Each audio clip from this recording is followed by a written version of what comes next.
მიმდინარე სასწავლო წელს საატესტატო გამოცდებს სკოლები ჩაატარებენ და გამოცდების ფორმატსაც თავად გადაწყვეტენ. უკვე ცნობილია, რომ გურჯაანის პირველ საჯარო სკოლაში გამოცდები ტესტური ფორმით ჩატარდება. ტესტები საგნის მასწავლებლებმა პირადად შეადგინეს. პროგრამები ძალიან ადრევე კათედრაზე დამტკიცდა, რომელიც ბავშვებს მიეცათ უკვე არა მარტო 4-ის, არამედ 8-ის საგნის პროგრამებია დამტკიცებული. ბავშვები უკვე ემზადებიან, იციან მათ უკვე რომ იქნებათ გამოცდები.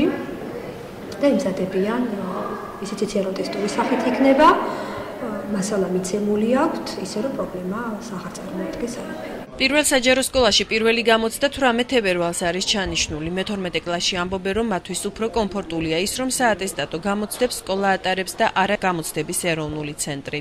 უარყოფითი მხარე თითქმის არ გააჩნია ამ გამოცდებს, რადგანაც სკოლაში ტარდება, თვითონ მასწავლებლები ადგენენ და ზუსტად ისინი იქნება, რასაც ვსწავლობთ, არ იქნება არანაირი განსხვავებული, იქნება ტესტური სახით, არანაირი პრობლემა არ იქნება.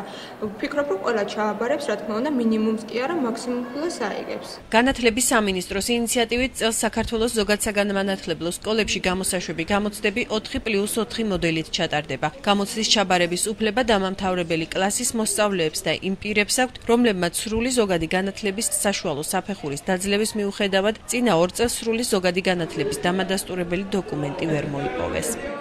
პირველი ეტაპი ეს იქნება ქიმია, ფიზიკა, ბიოლოგია და გეოგრაფია. მეორე ეტაპზე იქნება დარჩენილი საგნები და ასევე მეორე ეტაპზე იქნება იგივე საგნების გამეორებაც, რადგან შესაძლოა მოსწავლე ექსტერნის სახით გადის გამოცდაზე, რომელიც ასევე იგეგმება გაზაფხულზე და შესაძლოა ბავშვი ჩაიჭრას გასულ გამოცდაზე, მას უფლება ექნება მაისში კიდევ ერთხელ გავიდეს გამოცდებზე.